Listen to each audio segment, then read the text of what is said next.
धनंजय गिरि जी, मेरा सवाल ये है कि प्रधानमंत्री कहते हैं कि देश की जनता आपके साथ है, गृह मंत्री भी यही कह रहे हैं कि देश की जनता हमारी ताकत है, हमारे साथ है।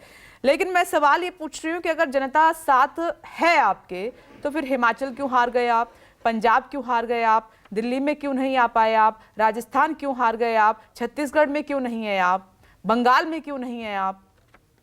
धनंजय गिरि जी। देखिए, ऐसा है ना, भारतीय जनता पार्टी देश नहीं दुनिया की सबसे बड़ी राजनीतिक पार्टी है और क्षेत्रीय चुनाव अलग होते हैं, राष्ट्रीय चुनाव अलग होता है। अलग अलग जगह आपने हिमाचल की बात की, 48,000 वोटों का मात्र अंतर है। छत्तीसगढ़ की बात करें, छत्तीसगढ़ में हमारी सरकार 15 साल से थी। अलग अलग राज्यों में अलग अलग कारण है। लेकिन आपके जो मूल सवाल है उस पर आता हूं। जैसे मुकेश ने, कांग्रेस ने क्या कहा कि चुनाव के बाद अलायंस होगा, यानी कि उन्होंने पहले ही मान लिया कि कोई अलायंस नहीं होने जा रहा है। हमारे भाई साहब कीर्तिनिधि पांडे जी ने भी कहा कि उत्तर प्रदेश में तो हम ही हैं, ये लोग कहाँ हैं। ये आपने सुन लिया। नीतीश जी जो है वो बिहार में जिस स्थिति में पहुंच चुके हैं, नाकामी का दूसरा नाम नीतीश कुमार हो चुका है। तो ऐसी परिस्थिति में विपिनेश जी, जो हम लोग जिस बात पर जिस संदर्भ में चर्चा कर रहे हैं वो व्यर्थ है।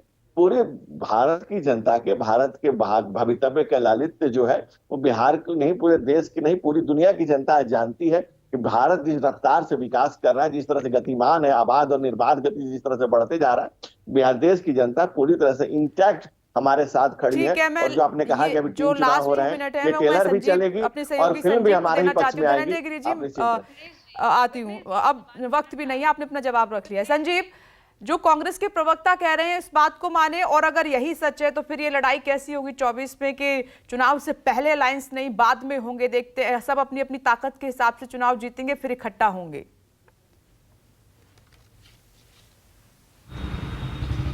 ये बड़े आश्चर्य की बात है।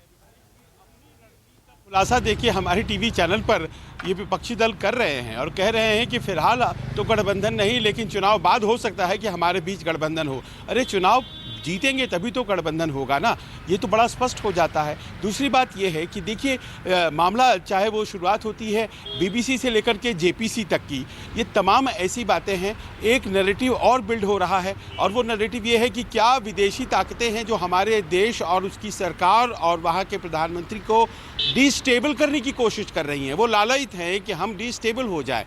ये एक ऐसा नैरेटिव बन रहा है कि कुछ विदेशी शक्तियाँ हैं जो हमारे देश की संस्थाओं को, हमारे देश के राजनीतिज्ञों को कमज़ोर कर रही हैं और क्या विपक्षी दल उनके साथ जुड़ने वाले हैं। तो ये जो नैरेटिव है इसको काउंटर करने का भी मुझे कुछ भी ऐसा तैयारी विपक्ष में नहीं दिखाई पड़ रहा है। और सबसे महत्वपूर्ण बात है कि एका जो है वही तो हराएगा या जिताएगा। और मैं देख पा रहा हूँ, जैसे मान लीजिए पूर्वी भारत की बात कर लेते हैं, उड़ीसा में भारतीय जनता पार्टी नहीं है, बिहार में नहीं है, झारखंड में नहीं है, पश्चिम बंगाल में नहीं है। ये चारों राज्य अगर मिलें तो 117 सीटें हो जाती हैं। आप ये बताइए आज की तारीख में कि ये चारों नेता, चाहे नवीन बाबू उड़ीसा से, चाहे नीतीश जी या फिर हेमंत सोरेन हो या फिर ममता जी, क्या कोई आपने बैठक आज तक देखी इनकी? कोई ऐसा रणनीति तैयार करते इन्हें कभी देखा?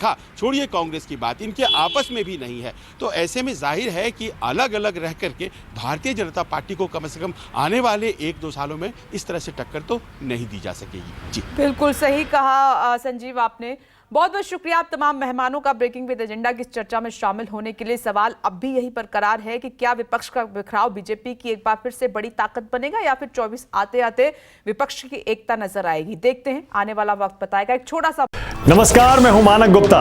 अगर आपको हमारा ये वीडियो पसंद आया हो तो इसे लाइक और शेयर जरूर करें और हाँ, हमें सब्सक्राइब और फॉलो करना ना भूलें ताकि आप देश और दुनिया की कोई खबर मिस ना करें। तो जुड़े रहिए हमारे साथ और देखते रहिए न्यूज़ 24।